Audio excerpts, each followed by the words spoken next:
Welcome back to the Deep Dive. Today, we're doing something a little different, taking a special moment to slow down, breathe, and reflect. This isn't just another segment. It's really a curated journey, a deep dive we've crafted specifically for you, our listener. Yeah, We're looking into a daily reflection, one that offers some pretty timeless wisdom. definitely. We're zeroing in on an incredibly insightful entry from, well, the beloved AA book, Daily Reflections. It's a source that guides millions every single day, on paths of recovery, but also just general well-being. It really does. It's incredibly widely used. So our mission today, like always, is to unpack the chosen quote and the thoughts around it. We want to discuss its profound practical application, how it works in our daily lives. Right. Think of it as maybe a powerful thought to anchor your day, something to foster connection and personal growth, no matter where you are in your own journey. And for this particular deep dive, we're turning our attention to the entry titled The Heart of True Sobriety. And this reflection, it offers us a really powerful reminder. It states, we find that no one need have difficulty with the spirituality of the program. Willingness, honesty, and open-mindedness are the essentials of recovery. But these are indispensable. Indispensable. That's a strong word. It is. And then it goes on to pose these, well, truly profound and introspective questions for us to think about. It asks, am I honest enough to accept myself as I am and let this be the me that I let others see? Wow. Do I have the willingness to go to any length to do whatever is necessary to stay sober? Heavy questions. And finally, do I have the open-mindedness to hear what I have to hear, to think what I have to think, and to feel what I have to feel? Okay, yeah, that's a lot to unpack, isn't it? It really is. It immediately sets a tone of deep introspection and personal responsibility. For sure. Let's delve into this powerful reflection then.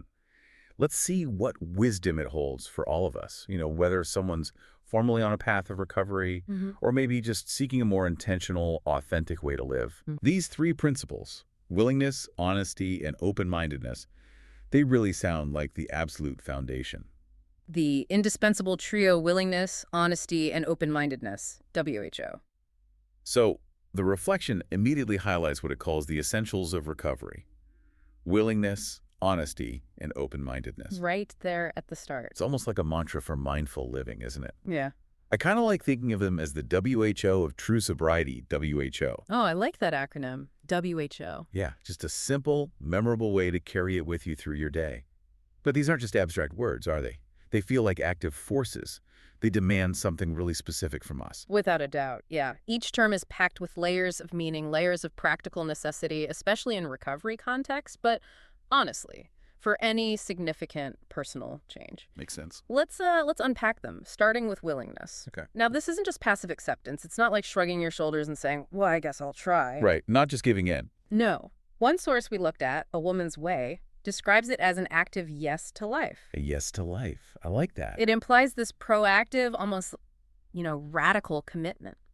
The Daily Reflections entry itself puts it powerfully, going to any length to do whatever is necessary to stay sober. Going to any length. That's intense. It is. It isn't just a desire for change. It's a real readiness to act, to step into discomfort, maybe embrace the unknown, all in pursuit of a better outcome. And it's crucial because, as the program's own literature clarifies, few people will sincerely try to practice the AA program unless they have hit bottom. The hitting bottom idea. Exactly. That profound pain from the past, or maybe just deep dissatisfaction with the present, that often becomes the fuel for this radical willingness. It turns an intellectual idea into an undeniable imperative. So it's that moment when the cost of staying the same finally feels worse than the fear of changing. Precisely. That's a great way to put it. That makes profound sense. Yeah. It's not just wishing things were different, but being genuinely ready to do things differently, even when it feels incredibly daunting. Right. It's a shift from just thinking about it to acting on it, driven by an urgent inner need, which leads us perfectly to the next cornerstone you mentioned, honesty. Now, that's a concept everyone grapples with, I think. But in recovery, it seems to take on an even more intense, maybe critical meaning. Indeed. Yeah, honesty. It's incredibly multifaceted. And it starts really with an absolute unsparing honesty in your thoughts and actions, most crucially, with yourself. Honesty with yourself first. That's tough. It is. A source like the Common Sense of Drinking really emphasizes this, calls it a first principle of mental hygiene for anyone seeking self-improvement. It's about accepting yourself as you are right now, shedding all pretense. Letting go of the masks. Exactly. And having the profound courage to let this be the me that I let others see, as our reflection from Daily Reflections so pointedly asks. That requires real vulnerability. It really does, and it stands in stark, almost painful contrast to the false lives that addiction often fosters, where individuals, as the Little Red Book study guide notes, often have to admit they were basically phonies, Wow. enabling and perpetuating their own cycles through deception. It's a deep reckoning with your authentic self, stripping away the layers of self-justification, denial, performance, just to reveal the truth, however uncomfortable that might be. So this level of honesty, it's not just about telling the truth, it's about seeing the truth, especially about yourself. That's a tough mirror to look into, absolutely. But, fundamentally necessary for any real growth, isn't it? Totally. It reminds me of the countless ways we all, just in daily life, might present a kind of polished version of ourselves, even to people we love. Sure, we all do it to some extent. But for true change, that external facade, it just has to come down. And then open-mindedness, the third one. That can feel almost impossible sometimes, especially when we're so set in our ways, right? So convinced of our own logic. How do we even begin to cultivate that? Yeah, you've hit on a significant challenge there, open-mindedness. It's defined in our reflection as the capacity to hear what I have to hear, to think what I have to think, and to feel what I have to feel. Hear, think, and feel. Yeah, that phrase from Daily Reflections speaks to a profound receptivity, a willingness to entertain ideas, perspectives that might directly contradict our deeply held beliefs or ingrained habits. So challenging our own assumptions. Exactly. It's about actively letting go of those fixed ideas, those rigid patterns of thinking that can become almost calcified, especially in what's often called alcoholic thinking. Right, which isn't just for alcoholics, is it? No, not at all. It's really a universal pattern of rationalization, self-deception, distorted perception that keeps us trapped in old behaviors. As 24 hours a day describes, it's realizing that our current perspective might be limiting us. And being genuinely open to alternatives.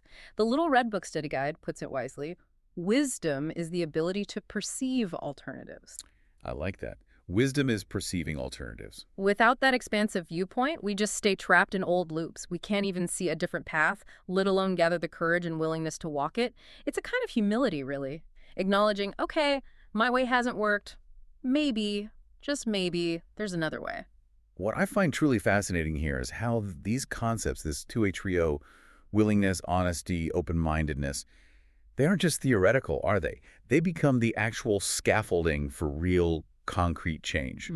It sounds like they work together in synergy to create a fundamental shift in how someone approaches life. Not just managing a problem, but transforming a whole way of being. Precisely. These three principles are not merely helpful suggestions. They are, you could say, the engine of genuine, profound change. The engine, right. One of our sources, A New Pair of Glasses, uses a powerful metaphor. It describes how these essentials create a shift, like putting on a new pair of glasses, seeing things differently. Exactly. Allowing you to uncover a life brimming with hope, serenity, and purpose. They are, in essence, the heart of true sobriety, which indicates that sobriety is way more than just abstaining from something. It's a state of being. It's a fundamental state of being, yeah. A new way of engaging with the world, with yourself, with others. By cultivating willingness, honesty, and open-mindedness, you don't just manage symptoms. You actually catalyze profound personal change. And you gain invaluable insights and practical guidance for a completely new, more authentic way of living. It sounds like building a solid foundation. That's exactly what it is. A foundation that supports not just freedom from a particular struggle, but a rich, meaningful, and deeply connected life. This isn't some quick fix, Right. It's a complete rebuilding of one's internal operating system, allowing for a life that feels authentic and purposeful. The paradox of powerlessness and true willingness. That idea of willingness, being ready to go to any length, Yeah. it immediately brings us to the foundational step 1 of the 12 steps. The very first one. It seems almost counterintuitive, doesn't it? To admit powerlessness is the first step towards gaining power. How do we reconcile that? It's one of recovery's most profound paradoxes. And yeah, often misunderstood. Step 1, as it's stated in the basic text, reads, we admitted we were powerless over alcohol, that our lives had become unmanageable. Powerless and unmanageable. Right. The critical insight here, as A Woman's Way explains it, is that only when we admit our powerlessness and lack of control over our addiction can we begin to find out where we truly have power in our lives. So admitting you don't have power is the key to finding where you do. Exactly. But for many, this admission is incredibly difficult. It feels like defeat. It goes against our, innate human desire for control and autonomy. Yeah, I can see that. And this can be particularly challenging for people who might already feel powerless in so many other areas of our lives, as A Woman's Way notes. They might see this admission as just one more instance of our familiar one-down position. Like reinforcing a feeling of helplessness. Precisely. Yet the surrender isn't weakness. It's actually a strategic recognition. Recognizing where your efforts have consistently failed and clearing the path for a totally different approach. It's about recognizing the limits of your own ego and self-will. I can absolutely see how that would be a huge psychological hurdle. An emotional one, too. It's like saying, okay, I give up. But it's actually the very start of taking back a different kind of control, a more sustainable kind. That's a great way to think about it. Yeah. And you mentioned Russell Brand earlier. He speaks quite compellingly on this. Right, how it applies beyond just substances. Exactly. He recounts working step one multiple times, not just with drugs and alcohol, but with various behavioral addictions, food, sex, work, relationships. All sorts of things. All sorts. And he came to this profound realization that he had no power at all over people, places, and things. And that counterintuitively, by surrendering, that we can begin to succeed. Surrender to succeed. Another paradox. This admission of being utterly, well, his mentor, Chip Summers, bluntly put it as being fed. That's where the real power starts to manifest. Okay. It's a complete reorientation. From trying to control everything externally, which for the person in active addiction has proven disastrous, to understanding the limits of one's own will when facing an uncontrollable force. So it's not about becoming weak. Not at all. It's about redirecting energy, moving it away from futile attempts at control towards areas where true internal power can be cultivated. It's a liberation, really, from that exhausting battle against an enemy you just can't defeat on your own. And there's an internal battle connected to this too, isn't there? The idea of becoming an instrument rather than stubbornly insisting on being the master of the show. I'm thinking of that phrase, "We are but instruments. Of themselves they were nothing." It echoes the idea that accepting dependence on a higher power, or maybe even just the collective strength of the group, for some, can do the hitherto impossible job, as Bill sees it, describes it. It's about moving from this desperate, failing self-reliance to a deeper, more effective reliance on something greater than just your individual ego. That's a critical distinction, absolutely. Yeah. And this brings us to the crucial difference between willfulness and willingness. Okay, willfulness versus willingness. Yeah. A Woman's Way contrasts willfulness, which is all about gaining power over people and situations, a constant exertion of the ego, with willingness, which they define as saying yes to life. Saying yes to life. Back to that. Exactly. Addiction is often fueled by a willfulness that seeks to control external circumstances, dictate outcomes, manage others, and an ego that, as Russell Brand notes, up until now has been running the show. The ego running the show leads to problems. Inevitably. This self-centered approach leads to blaming others for problems, a common pattern highlighted in The Courage to Change, because it shifts responsibility away from your own actions and your inability to cope.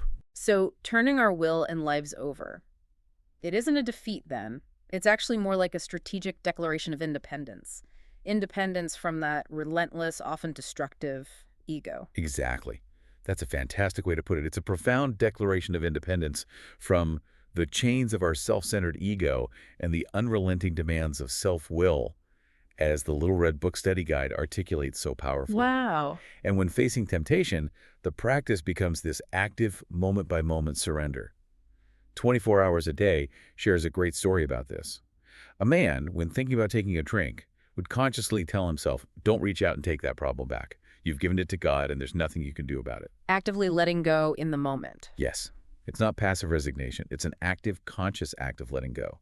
Trusting that the power you access through surrender is far greater and more effective than your self-will alone could ever be. And that frees up energy. Immense mental and emotional energy that was previously wasted in that futile struggle. Okay, so the Daily Reflections entry from January 16th says, "Why all this insistence that every AA must hit bottom first? The answer is that few people will sincerely try to practice the AA program unless they have hit bottom. This really drives home the necessity of that moment of surrender, doesn't it? That crisis point. Hmm.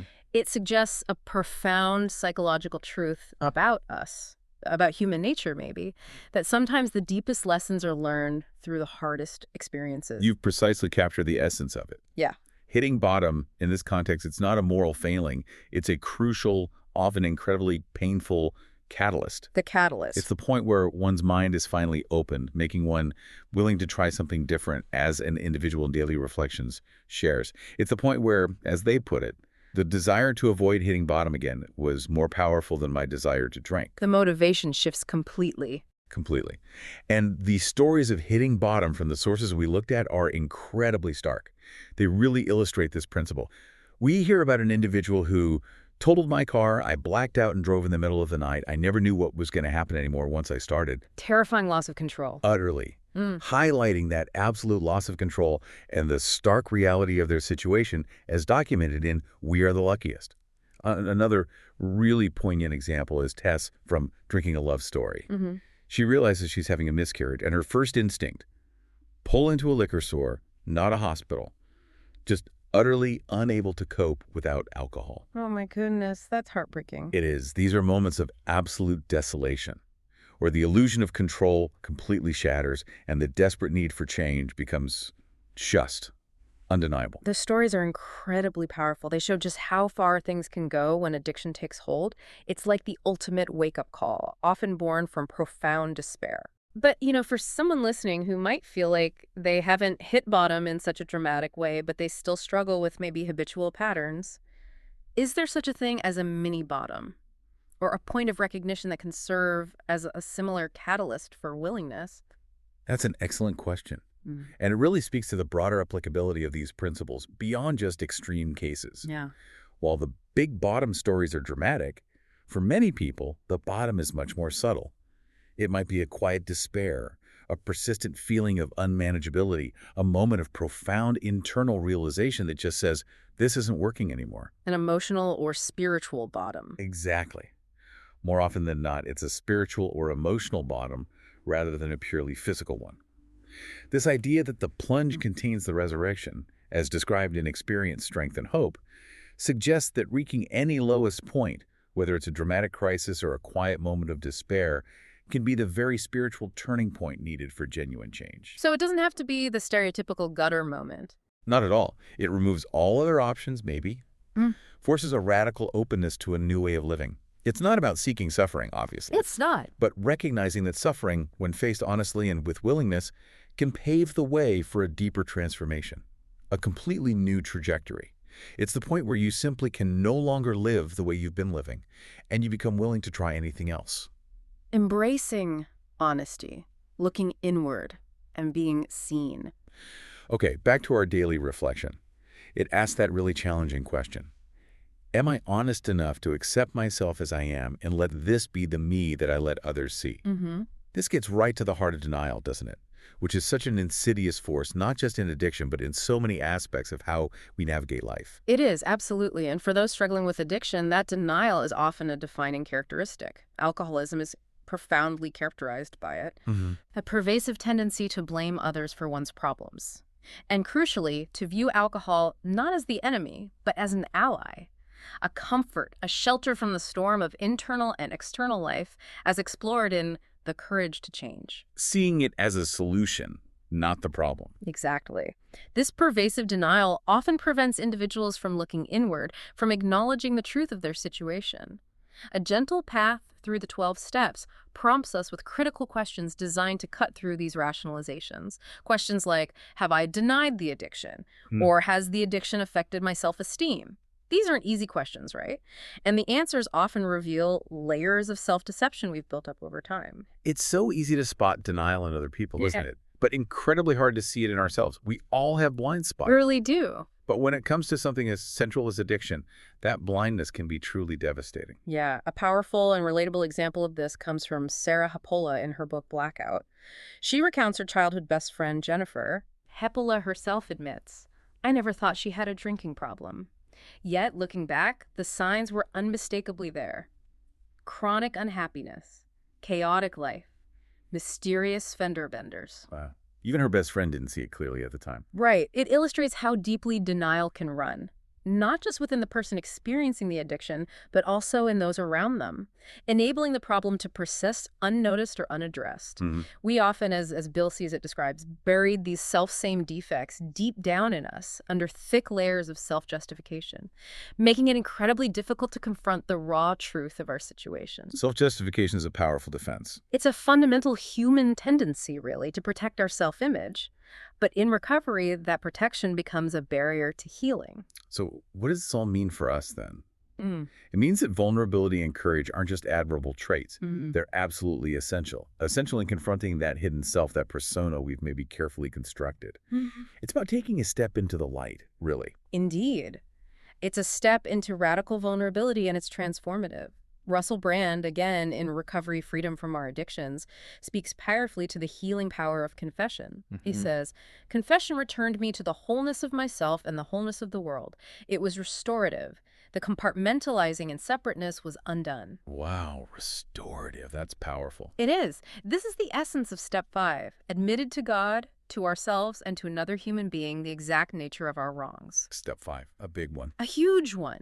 This crucial step, which A Woman's Way identifies as providing a mirror in which we see ourselves reflected and allow ourselves to be seen, is where true healing often begins. It's the moment you stop hiding, even from yourself, and you invite another person to witness your truth. That's a huge step, not just seeing yourself maybe for the first time clearly, but allowing yourself to be seen, truly seen by another human being. That must be incredibly intimidating. It is, no question, but it's precisely why it's so transformative. This process allows you to start to see ourselves with compassion when we begin to understand how our pain has caused us to build the defenses or defects we use to protect ourselves, as A Woman's Way explains it. Seeing the why behind the actions. Exactly. And the role of a sponsor or a trusted friend is vital here. Someone who listens to our story and accepts us as we are, offering that non-judgmental witness. Someone safe to share with. Absolutely. This profound need for an honest conversation. It's beautifully articulated by Sarah Heppel as longing. She longed for an honest conversation where those superficial details faded away and we dared to tell the truth about our own suffering. She describes this as the closeness I had always been drinking toward. A reciprocal process where one person sifts out the contradictions and the other person just listened, leading to a deeper, more authentic connection than any substance could ever provide. That's what people are often seeking, isn't it? That real connection. Often, yes. It's a restoration of trust, both in oneself and in others. That fear, though, the fear of being seen, of taking that step, it's immense. It reminds me of that powerful quote from Came to Believe. "I am afraid of taking that step, but then I have been afraid of everything else too, and now I know that it is possible to overcome fear." That captures it perfectly. It perfectly captures the trepidation. Yeah. Right. But also the eventual triumph that comes from leaning into that discomfort. And this honesty, it extends beyond just past confessions. It goes into the crucial daily work of maintaining sobriety and overall well-being. It is fundamental in monitoring our thoughts and preventing relapse. So it's ongoing. Absolutely ongoing. One person's stark honesty in Alcoholics Anonymous 4th edition highlights this. They said, "My progression was phenomenal. There is absolutely no period in my drinking career that can be described as social drinking. I blacked out almost every time I put alcohol in my system." Just laying out the bare facts. Exactly. That level of unflinching self-assessment is necessary to understand the reality of one's addiction and, crucially, to avoid romanticizing past behavior. It's a constant vigilance, not out of paranoia, but out of self-preservation. So it's not just about what you admit from the past, but what you actively prevent going forward. By being rigorously honest with yourself about your patterns, your triggers, it's an ongoing, active process of self-awareness. Precisely. Individuals in active addiction, as the Common Sense of Drinking notes, often lie ingeniously rationalizing to himself to justify drinking. The rationalization hamster wheel. Totally. Or they numb themselves by drinking more when facing internal conflict, as this Naked Mind explains. Honesty demands interrupting this cycle of self-deception. It requires us to check destructive daydreaming about the enjoyment of bygone parties as well as imaginary ones in the future, a crucial practice emphasized in the Common Sense of Drinking. Guarding your thought. Yes. Because the reality is, the old alcoholic thinking is apt to come back on us when we least expect it, warns 24 hours a day.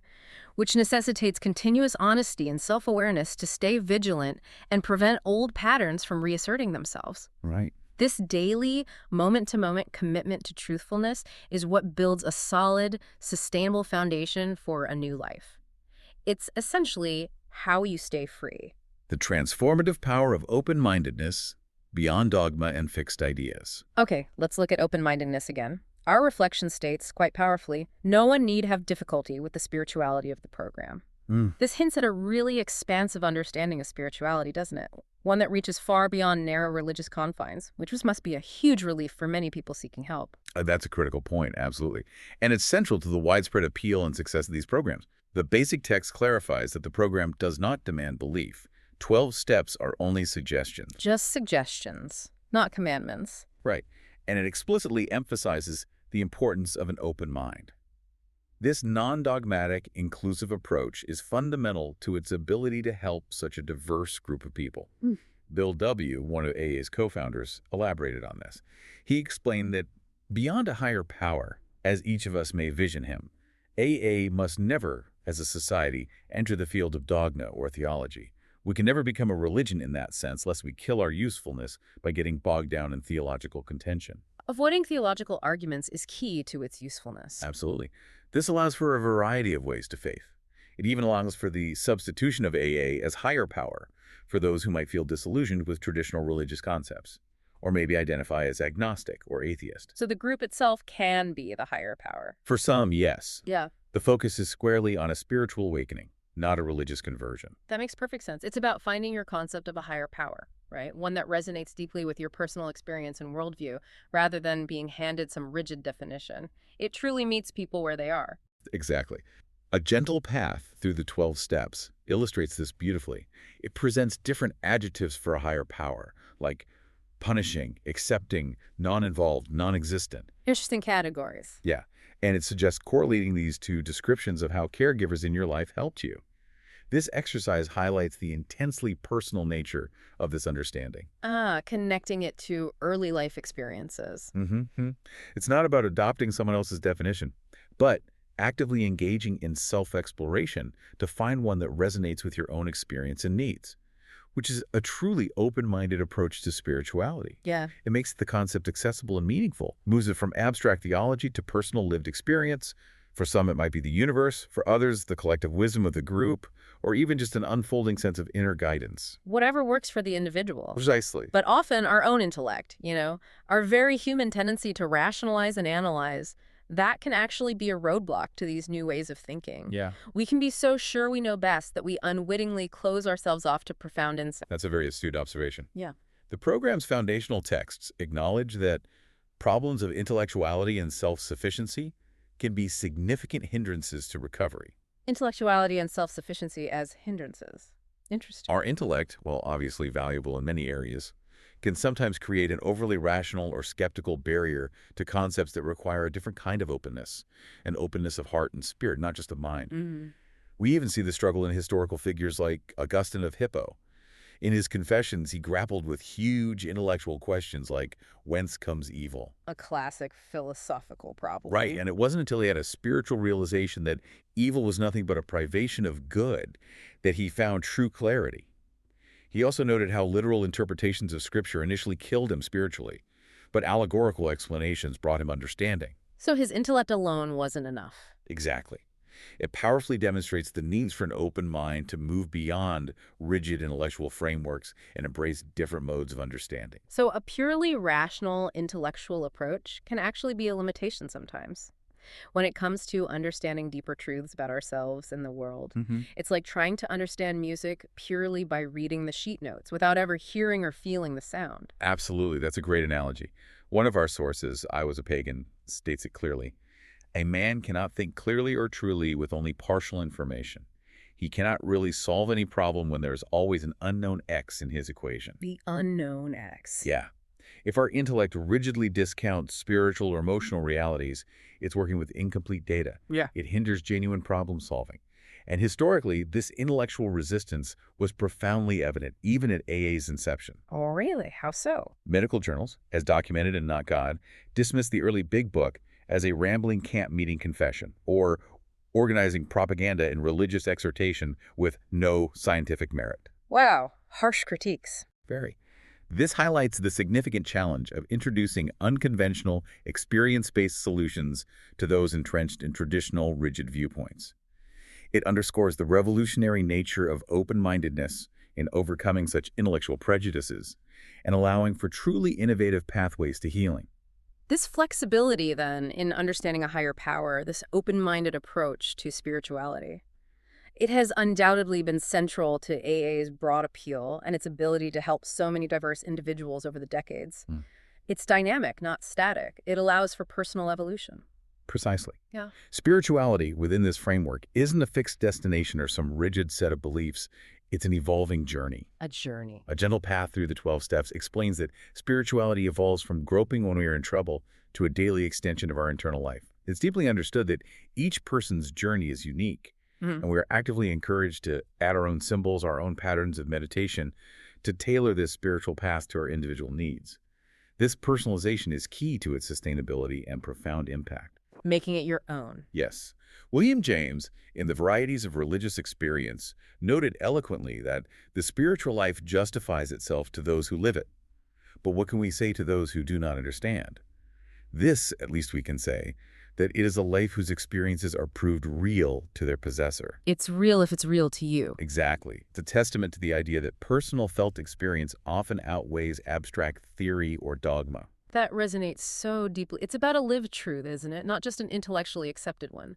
And this holistic approach, recognizing the interplay of mind, body, and spirit, that feels particularly relevant to long-term healing. It truly is. This holistic perspective recognizes that addiction itself is often seen as a threefold disease: physical, mental, and spiritual, as discussed in Not God. Physical, mental, spiritual. Right. Therefore, recovery, for it to be complete and sustainable, must also be holistic. It has to address all these interconnected aspects of human life. Makes sense. Open-mindedness allows for this comprehensive healing, rather than focusing solely on one dimension, while maybe neglecting others. It allows for the integration of physical well-being, mental clarity, and a developing spiritual connection, whatever that means to the individual, all contributing to a more complete, resilient, and profound recovery. So it moves beyond just treating symptoms. Exactly, towards fostering a fully integrated and thriving individual. Practical application in daily life, living WHO daily. Okay, so the true beauty of this daily reflection really lies in its call to practical application, right? Not just theoretical understanding. Actionable steps. It brings us back to those core questions. Am I honest enough? Do I have the willingness? Do I have the open-mindedness? So for someone navigating their day, whether they're in recovery or just trying to live more intentionally, how do we actually live these principles in our moment-to-moment lives? Yeah, it absolutely comes down to integrating them into daily habits and reflections. One primary indispensable tool for this is self-inventory. Okay, self-inventory, like step 10. Yeah, exactly. Step 10, continue to take personal inventory, and when we were wrong, promptly admitted it, as outlined in the traditions. This isn't meant as a one-time activity or some grand confession. It becomes a regular habit. A regular habit. For maintaining emotional balance under all conditions, as the Little Red Book study guide explains. It even suggests using a daily inventory log as a practical tool. A log, how does that work? Encouraging you to rate your functioning, maybe excellent to poor, across different areas of your day, your interactions, your emotions, your honesty level. Like a daily check-in? Exactly. Yeah. This continuous, honest self-assessment is key. Key to staying accountable, making necessary course corrections, and preventing small resentments or missteps from escalating into bigger problems. It's like a daily checkup for your inner life. A mental spring cleaning, maybe? A mental spring cleaning. I like that. So it's like a daily checkup for your conscience and character, a proactive way to maintain your inner equilibrium. And it sounds like it requires that constant willingness and honesty to face whatever you find. It does. But what about the spiritual aspect that the reflection mentions? How does that translate into a daily practice? Okay, that leads directly to prayer and meditation, outlined in Step 11. Sought through prayer and meditation to improve our conscious contact with God as we understood Him, praying only for knowledge of His will for us and the power to carry that out. Step 11, conscious contact. Right. The program literature emphasizes this as vital for spiritual growth. Russell Brand actually provides a detailed, pretty relatable example of this practice in his book. What does he do? He talks about sitting quietly, sometimes lighting candles, representing different connections, reading spiritual texts that resonate with him, reflecting on how they apply to his own life, Mm-hmm. and then engaging in silent prayer, praying for gratitude, for courage, and asking to be healing to others. It's a dedicated time for introspection and connection. That sounds like a very structured and personal approach. Yeah. And I appreciate that he also touches on how to handle the inevitable wandering mind during meditation. I think everyone experiences that. Oh, for sure. He stresses the importance of self-compassion, accepting that the mind wanders and not getting, put out by it. Don't beat yourself up about it. Exactly. It's about letting go of expectations, gently redirecting your focus when you notice it drifting, and allowing the meditation to be what it is, rather than striving for some ideal, perfect state. Mm-hmm. This aligns beautifully with the idea of developing your own spiritual recipe, as a gentle path through the 12 steps suggests, creating your own rituals, your own prayers that resonate personally and authentically. Your own spiritual recipe. Yeah. This daily practice helps to foster that conscious contact, bringing a deeper internal life and a sense of purpose to every external experience. It's not about being religious necessarily, but about cultivating inner peace and guidance. And then there's gratitude. That feels like such a cornerstone of a positive outlook in recovery and really in anyone's life. Mm-hmm. It's often prescribed as this simple cure for unhappiness, but it can be surprisingly difficult to practice authentically, can't it?